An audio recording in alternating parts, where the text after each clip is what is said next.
Tengah main netball, waktu lompat nampak botol, bawa masuk perempuan tu dalam kelas. Sedap, dia kata. Okay guys, jangan lupa follow, like, comment and share untuk dapatkan maklumat ataupun react yang menarik atas apa-apa isu, insyaAllah.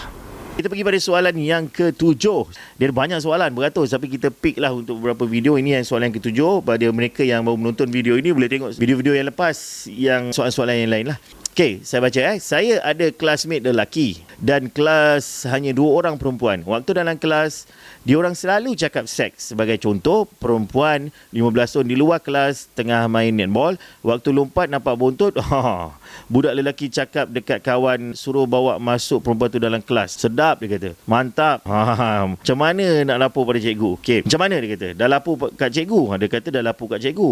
Okay, ini satu lah. Kadang-kadang budak lelaki ni, dia ramai-ramai lelaki tengok perempuan kan, bercakap tentang seks tentang perempuan tersebut. Itu adalah satu kesalahan. Satu kesalahan, dan anda yang berada di situ sebenarnya boleh bawa perkara ini ke peringkat sekolah lah, kepada cikgu, kepada kaunselor kan. Kita tengok perkembangan. Kalau masih lagi dia buat, masih tak ada tindakan, so benda ini boleh pergi lebih atas ke pengetua, ataupun boleh juga adukan kepada PIBG. PIBG kan melalui ibu bapa, dan ibu bapa akan bawa perkara ini ke peringkat PIBG dan dia tindakannya lebih serius lah.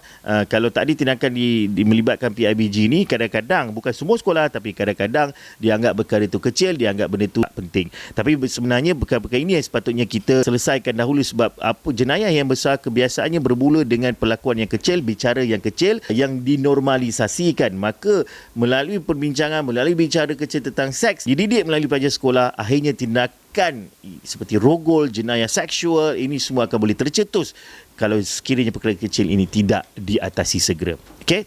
Kita tengok soalan seterusnya dalam video yang seterusnya.